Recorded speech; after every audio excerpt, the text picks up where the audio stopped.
Guys, third straight loss for the Redskins in a game where Robert Griffin III did not play great. He had 106 yards, which Jay Gruden said is unheard of in this day and age where the NFL is set for quarterbacks and wide receivers.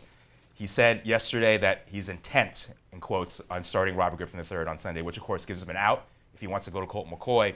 My question for you, Ken, is what does Robert Griffin III have to do to be the starter going forward and even beyond? I think just be consistent in some way. I mean, because he's looked so bad across the board that, you know, and these guys, like, just during the week, I mean, I think that's maybe even worse because they're now playing footsie, and, you know, who can get an edge, you know, anywhere. And so, I don't know, the game the other day I thought was just bad. I mean, his footwork is terrible. He looks like his confidence, his shot has been shot.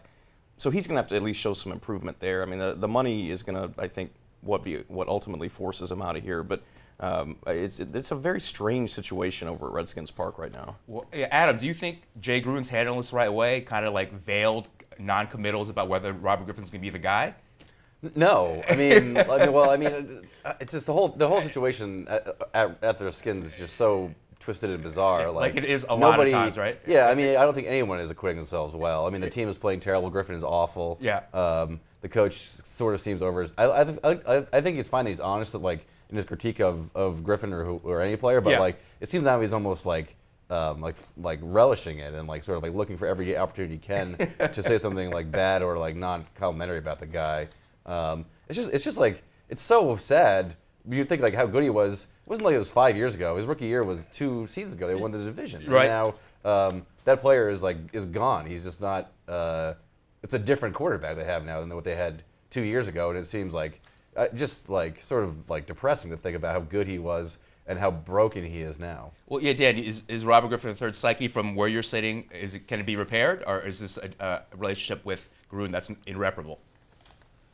I mean, I think the question for Robert Griffin III and his psyche kind of goes beyond Gruden, whether he's ever going to be a successful quarterback in this league, really. And I think, I mean, he doesn't seem to have any confidence in making virtually any throw that's not, 4 yards to his left. So I don't know if that's going to be repaired. I mean, it would certainly help if he was playing behind a little bit of a better offensive line, because right now, I mean, it's like the kind of thing where you want to look away from the television. It's like, stop the fight, He's just getting destroyed. And so, I mean, he needs to be in a situation where he can throw the ball down the field in some manner, whether he needs to roll out to be able to do that or what, I don't know. But, I mean, the thing with Gruden, I mean, everything can get better with some wins. So I don't think that's necessarily irreparably harmed, but he needs to. I mean, he's playing horribly. It's just like he's like at Blake Bortles levels right now.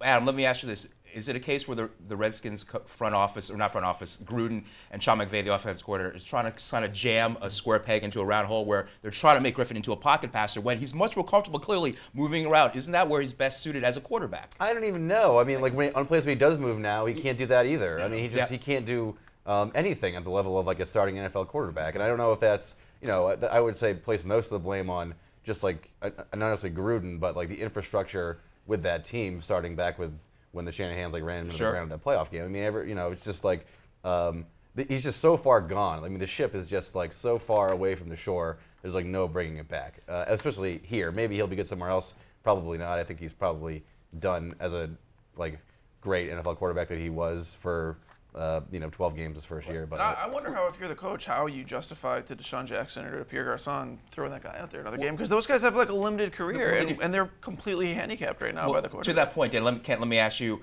this is an evaluation period for the Redskins. They're not going to the playoffs, okay?